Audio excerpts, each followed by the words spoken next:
Minasan konnichiwa and welcome to Shogo's podcast. So today guys, I have a very happy announcement.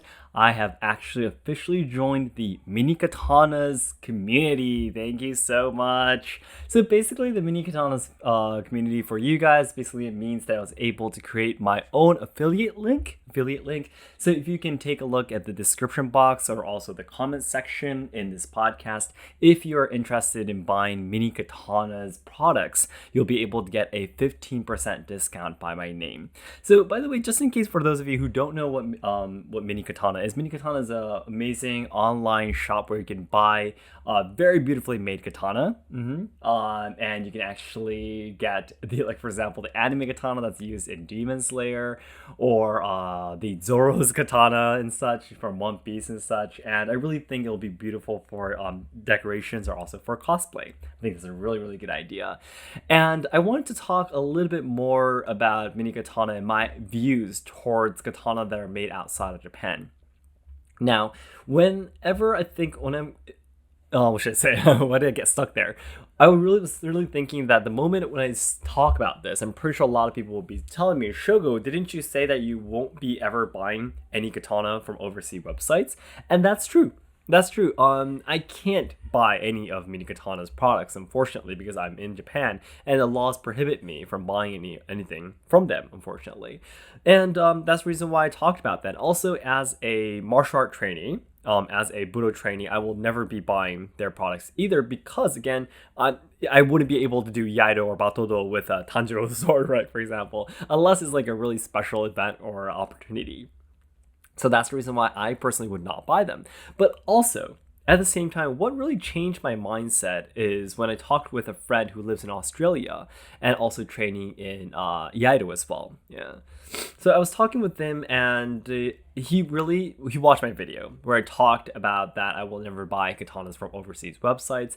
And he told me that, so 50% I agree with you, 50% I have something to say kind of thing. And he told me that, first of all, I do have Japan-made, Japanese, Japan's licensed, held, and made katana. He said he has both the long katana and also the wakizashi set. But also he says at the same time that most of the people in his dojo training in Australia has katana that are made outside of Japan, made at probably at factories at a lower price. And he told me that, to be honest, if there were only options to buy from Japanese companies like Tozando or the real katana made from the Japanese swordsmiths, these swords, the equipment, would be way too expensive for people to start training in katana or get interested in it, So he really thinks that, I personally feel that it's holding on to a real Japanese sword-made authentic katana and the ones that are made in factories, for example, have very different quality, he told me. But also at the same time, if you really want to, for example, open the world of Yaido or Batodo or all these kind of katana martial arts to the world, I really think that the cheaper options is something that is absolutely necessary for people who don't have such a big budget. And that really, for me, because I only have the options of buying katana that are made in Japan by Japanese companies, that's the only option I have. I've never ever considered that before, because if it's expensive, you simply can't do it, kind of thing. It's like, should I say, for example, I played the violin when I was in elementary school. Violins are really expensive, right? Yeah. I mean, there are cheaper options, but the sound quality is terrible. So in the end, you would have to buy an expensive one.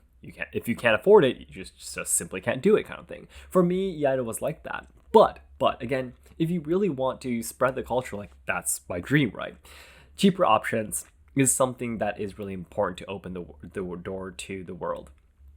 And considering that, and also just simply because there are a lot of people who love katana as from anime, as for decorations and such, I think I started to feel that I did say my honest opinions in that video where I talked about why I will never be buying katana from overseas websites, and what I talked about there is not a lie. I will never be able to buy one as long as I'm in Japan.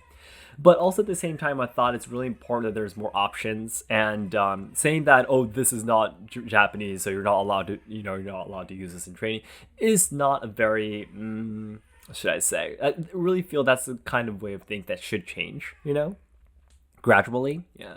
So I really thought that if I'm able to promote the companies or products that are really respect our culture, I mean, Mini Katanas, they really have very high quality products. I can see it from their videos and pictures, and the way I was able to communicate with them through texting, through emails and such. They're very genuine on words and very kind words, politeness and everything. I really felt that was beautiful as well. I mean, your products really reflect, who you are, who the people of the company are. So I really like that as well. And I also like the fact that they say that their products are all handmade. That's really beautiful as well. It really gives a soul to the swords too. So I will continue to say that if you're willing to train in martial arts, I would still absolutely recommend Tozando, because they specialize in that. But also at the same time, if you're not interested in training martial arts, but simply want to have a katana for decorations, I would really still recommend Mini Katana too. Their products, their hospitality, basically, I really, really respect them a lot, and I'm very happy that I was able to join their community. Now, my opinions might change from here. I simply might not promote their products anymore. We'll have to see how that goes and such. But for now, I really want to be more open-minded than the people in Japan right now are, because I'm probably going to be the first person to be able to be so open-minded. So I want to be the pioneer, of that. So if you're interested, guys, you can take a look at the link again. As I said in the beginning, you'll be able to get a 15% discount. I think this will be a great occasion for you to maybe get your hands on your first katana. So I hope you can check that out for me, and please let me know your opinions. You might feel that what I'm saying is going back and forth, and I'm probably am, but that's how people grow, and that's how people experience new things and change. So I personally don't see it as a negative thing at all. So it'd be great if you can let me know your opinions. So as a conclusion, as I say, if you're looking for a katana for decorations, for cosplay, please take a look at Mini Katana for cheaper options.